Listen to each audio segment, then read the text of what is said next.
this. We need to realize that when we turn to Allah subhanahu wa ta'ala in istighfar and tawbah means repentance and turning to Allah, seeking forgiveness. What is the difference very quickly between istighfar and tawbah? It's interesting that we know. Important. Istighfar is to say, Ya Allah, forgive me. Ya Allah, I have wronged. Ya Allah, I admit the sin. Ya Allah, I will not do it again. Forgive me. That is istighfar. I seek the forgiveness of Allah. And tawbah means to turn, to change your whole life. You return to Allah. So many people, they engage in istighfar, but not in tawbah. And those who engage in tawbah, the istighfar is included.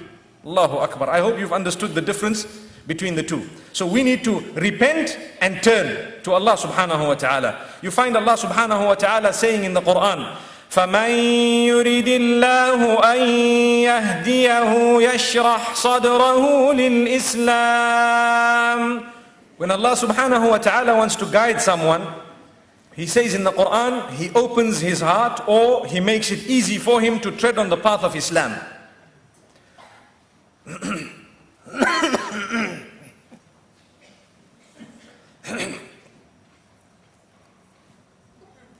No, it's okay. MashaAllah. I think that happens sometimes to show that we're just human, MashaAllah. We ask Allah to forgive us. Sometimes it's a sin that we might have committed that results in this, yes. And sometimes we don't even know what it is, but we take it for granted because of our weakness.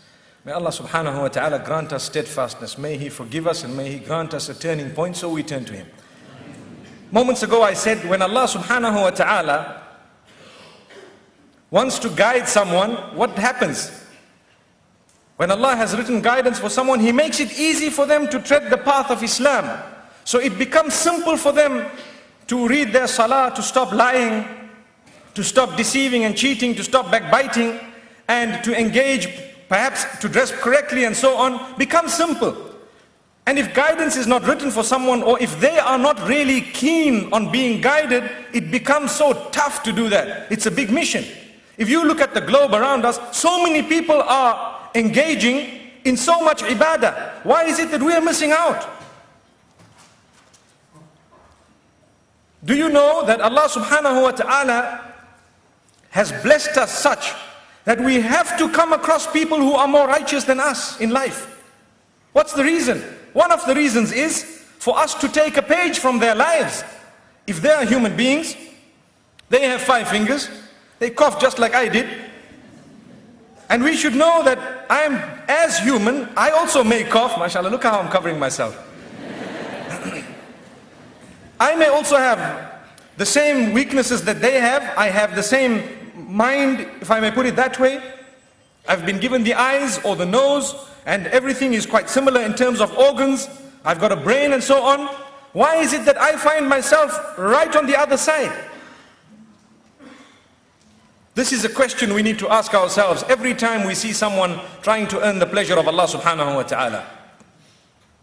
So when Allah wants to guide someone, He opens their doors. He makes it easy for them to tread the path. For this reason, the most important dua you could make or I could make is اهدنا الصراط المستقيم. Guide me, Ya Allah, to the straight path.